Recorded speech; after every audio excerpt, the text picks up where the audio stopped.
तो friends, leading case laws centre में आप सभी का स्वागत है। आज हम डिस्कस करने जा रहे हैं सत्येंद्र कुमार अंतिल बनाम सीबीआई के जजमेंट को। इसे संजय कुमार कौल जस्टिस और एमएम सुंदरेश जस्टिस की खंडपीठ में सुप्रीम कोर्ट के द्वारा पारित यह आदेश है। इसमें बहुत सारे गाइडलाइन बेल को लेकर के, जमानत को लेकर के दी गई हैं और कई जो सबऑर्डिनेट अथॉरिटीज हैं जैसे कि पुलिस और जो हमारी सबऑर्डिनेट जुडिशरी है जैसे कि हाई कोर्ट और सेशन कोर्ट, इनको कुछ डायरेक्शन दिए गए हैं कि बेल एप्लीकेशन को लेकर के किस तरीके से उनका व्यवहार होना चाहिए।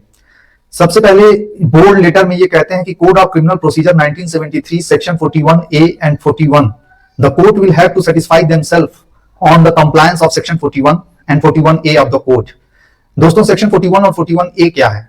जब आप सीआरपीसी में जाएंगे और देखेंगे सेक्शन 41 और 41A, तो इन दोनों सेक्शन पे जो बहुत महत्वपूर्ण जजमेंट था वो सबसे पहले Avnish Kumar versus state of Bihar 2014 के जजमेंट में आया है। और यह भी कहा गया है कि अगर सेक्शन 41 और 41A का कंप्लायंस नहीं किया गया है तो जो अभियुक्त होगा उसे जमानत का अधिकार होगा। इसके साथ ही साथ कोर्ट ने ये एक्सपेक्ट किया है कि सेक्शन 437 और 439 में अगर बेल एप्लीकेशन आता है तो इसे 6 हफ्ते के अंदर डिसाइड किया जाए। साथ ही साथ कोर्ट ने यह भी कहा है कि अगर सेक्शन 88, 170, सेक्शन 204 और 209 के अंतर्गत कोई एप्लीकेशन मिली है तो वहां पे अतिरिक्त बेल एप्लीकेशन मांगने की जरूरत नहीं है।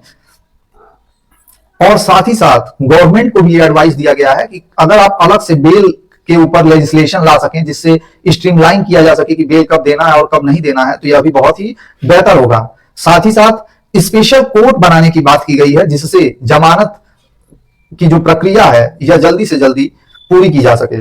साथ ही साथ यह भी कहा गया है कि सेक्शन 440 और 436A जो अंडर ट्रायल प्रिजनर हैं, हाई कोर्ट को डायरेक्ट किया ऑनरेबल सुप्रीम कोर्ट ने कि आप पता कराइए कि कौन से ऐसे अंडर ट्रायल प्रिजनर हैं जो कि बेल के कंडीशन को कंप्लाई नहीं कर पा रहे और इसकी वजह से वह अभी भी जेल में है। साथ ही साथ Section 436A would apply to special act also in the absence of any specific provision। साथ ही साथ उन्होंने कहा है कि अगर सेक्शन 37 एनडीपीएस एक्ट भी है तो वह भी किसी व्यक्ति के लिबर्टी के बीच में नहीं आ सकता। साथ ही साथ इकोनॉमिक ऑफेंसेस पे भी बात की गई है और ये कहा गया है कि all and economic offenses cannot be classified as such as it may involve various activities and may differ from one case to another. It is not advisable on the part of court to categorize all the offenses into one group and deny bail on that basis. Meaning thereby economic offenses से related अगर कोई bail application आ रही है तो वो fact and circumstances के basis पर court decide करेगी। साथ ही the jurisdictional magistrate who otherwise has the jurisdiction to try a criminal case which provides for a maximum punishment, either life or death sentence, has got ample jurisdiction to consider the release of bail। Jin jurisdictional magistrate को अगर यह power दिया गया है कि वह life और death sentence दे सकते हैं तो उनके पास यह पूरा अधिकार है कि वह उसमें बेल भी दे सकें। Section 440, it is a mandatory duty of the court to take into consideration the circumstances of the case and satisfy itself that it is not excessive. Imposing condition which is impossible of compliance would be defeating the very object of the release. In this connection, we would only say that section 436, 437, 438 and 439 of the code are to be read in consonance. Reasonableness of the bond and the surety is something which court has to keep in mind whenever the same is insisted upon, and therefore while exercising the power under section 88 of the code also said factum has to be kept in mind. Section 437 and 439, first proviso to section 437 facilitates a court to conditionally release on bail an accused if he is under the age of 16 years or is a woman or is sick or infirm. This has to be applied while considering release on bail either by the court of session or high court as the case may be. Code of Criminal Procedure 1973 section 41 1B 1 and 2, notwithstanding the existence of reason to believe a police officer, the satisfaction for the need to arrest shall also be present. Both the elements reason to believe and satisfaction and arrest are mandated and accordingly are to be recorded by the police officer. Section 41B first and second clause में court ये कह रही है कि किसी भी व्यक्ति को गिरफ्तार करने के लिए दोनों बातों का होना आवश्यक है। पहला तो पुलिस को यह रीजन टू बिलीव होना चाहिए, दूसरा सेटिस्फेक्शन होना चाहिए कि अरेस्ट करना बहुत ही आवश्यक है। Even for a cognizable offense, an arrest is not mandatory. और कोर्ट ने साफ साफ कहा कि सेक्शन 41 के लाइट में अगर हम देखेंगे तो कॉग्निजेबल ऑफेंस होने का मतलब यह नहीं है कि अरेस्ट जो है वो मैंडेटरी है, as can be seen from the mandate of this provision.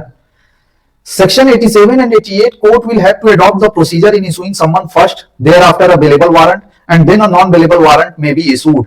Issuing non-bailable warrant as a matter of course without due application of mind against the tenor of provision. Section 167(2), limb of Article 21. A duty is enjoined upon the agency to complete the investigation within time prescribed, and a failure would enable the release of the accused. The right enshrined is an absolute and indefeasible one, inuring to benefit of suspect. Such right can't be taken away even during any unforeseen circumstances. Section 204, issuing a warrant may be an exception in which the magistrate will have to give reason. Section 209, power of magistrate to remand a person into custody during or until the conclusion of the trial. Since the power is to exercise by the magistrate on a case-to-case basis, it is his wisdom in either remanding an accused or granting bail. Trial.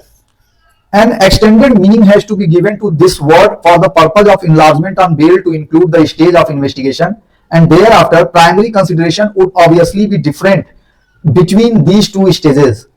In the former stage, an arrest followed by a police custody may be warranted for a thorough investigation, while in the latter, what matters substantially is the proceeding before the court in the form of a trial.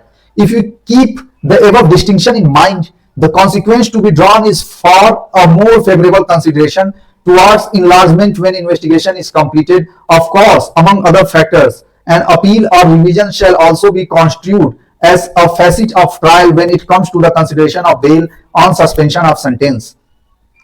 Word and phrases. Bail. A bail is nothing but a surety inclusive of a personal bond from the accused. It means the release of an accused person either by the orders of the court or by the police or by the investigating agency. It is a set of pre-trial restrictions imposed on a suspect while enabling any interference in the judicial process. Thus, it is a conditional release on the solemn undertaking by the suspect that he would cooperate with the investigation and the trial. Bail is the rule, jail is the exception. Presumption of innocence. Onus on the prosecution to prove the guilt before the court, the agency to satisfy the court that arrest made was warranted, and enlargement on bail is to be denied. Presumption of innocence being a facet of Article 21 shall inure to the benefit of the accused. Constitution of India 1950, Article 21. Whatever may be the nature of the offence, a prolonged trial, appeal, or a revision against an accused, or a convict under custody, or incarceration would be violative of Article 21. Right to a fair and speedy trial is a facet of Article 21. Code of Criminal Procedure, Section 309, bail. While it is expected of the court to comply with Section 309 of the Code to the extent possible, an unexplained, unavoidable, and prolonged delay in concluding a trial, appeal, or revision would certainly be a factor for the consideration of bail. Section 389, presumption of innocence and bail is the rule, jail is the exception, may not be available to the appellant who has suffered a conviction. The power exercisable under Section 389 is different from that of one either under Section 437 or under Section 439 of the Code. Pending trial, delay in taking up the main appeal or revision, coupled with the benefit conferred under Section 436A of the Code, among other factors, ought to be considered for a favorable release on bail. Section 436A, the word trial will have to be given an expanded meaning, particularly when an appeal or admission is pending. In a case where an appeal is pending for a longer time, to bring it under Section 436A, the period of incarceration in all forms will have to be reckoned, and so also for the revision. Section 436A, the word shall clearly denotes the mandatory compliance of this provision. There is not even the need for a bail application in a case of this nature, particularly when the reasons for delay are not attributable against the accused. While taking a decision, the public prosecutor is to be heard, and the court, if it is of the view that there is a need for continued detention longer than one half of the such set period, has to do so. However, such an exercise of power is expected to be undertaken sparingly, being an exception to the general rule. Interpretation of statutes. While dealing with a welfare legislation, a purposive interpretation giving the benefits to the needy person being the intendment is the role required to be played by the court. And on the basis of these highlights, the Honorable Court classify the offences into the four category. Category A, those offences punishable with imprisonment of 7 years or less, not falling in the category B and D. Category B includes those offences punishable with death, imprisonment for life, or imprisonment for more than 7 years. Category C, offences punishable under special acts containing stringent provisions for bail like NDPS, PMLA, UAPA, Companies Act. Economic offences not covered by special act. Now the requisite condition is that not arrested during investigation. Suppose that a man who is accused for the offences in which maximum imprisonment can be given to him after the conviction is a 7 year, in that type of cases, in the light of section 41 and 41A of CRPC, the police has to restrain himself, directly arrest that accused, although that case is an cognizable offence. In this case, the police officer has to give notice of section 41A CRPC, and when accused cooperate throughout the investigation, police is not going to arrest him. And on this juncture, the requisite condition is not arrested during investigation, cooperated throughout in the investigation, including appearing before the investigating officer whenever called. No need to forward such an accused along with the charge sheet. No need to forward such an accused along with charge sheet, meaning thereby if the investigating officer filed the charge sheet, he has not to arrest the accused and produce before the magistrate if the offence is fall in the category A, that meaning thereby the offence is punishable with maximum 7 years of imprisonment.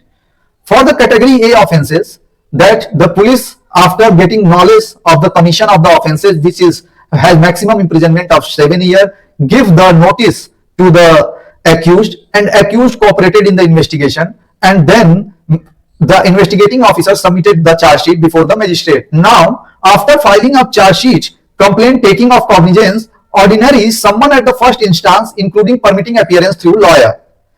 If such an accused does not appear despite service of summons, then bailable warrant for physical appearance may be issued.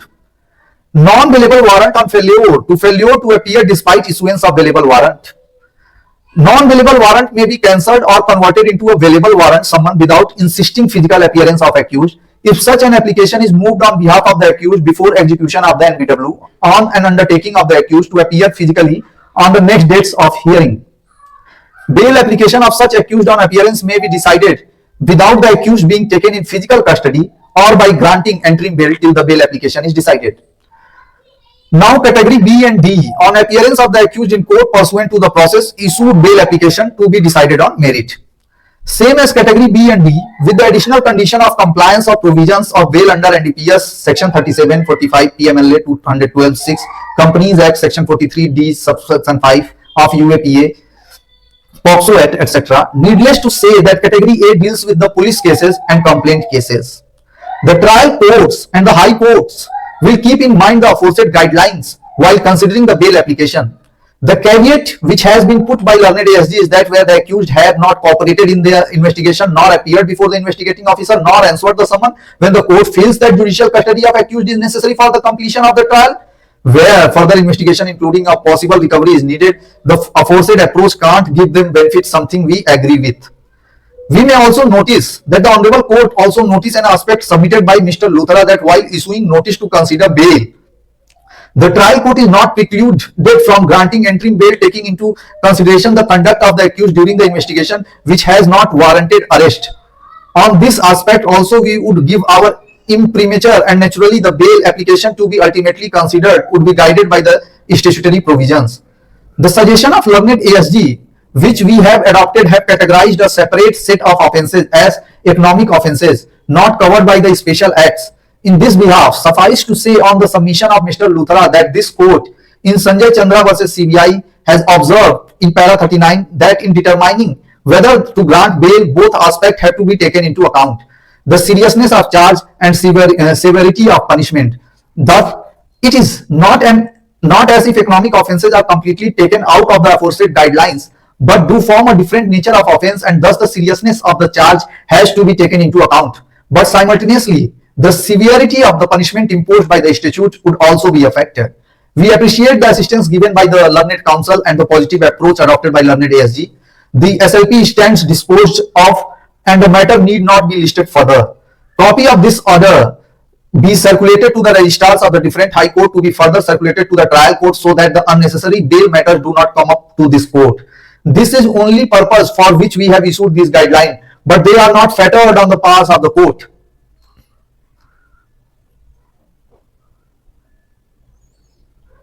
Now, in the second parts, we will discuss the prevailing situation, definition of trial, definition of bail. Bail is the rule, presumption of innocence, provision of Criminal Procedure Code under Section 41, 41A, Section 60, arrest of person, Section 87, 167(2), Section 170, Section 204, 209, Section 309, precedent, Section 389, Section 436A, Section 437, Section 439, 440.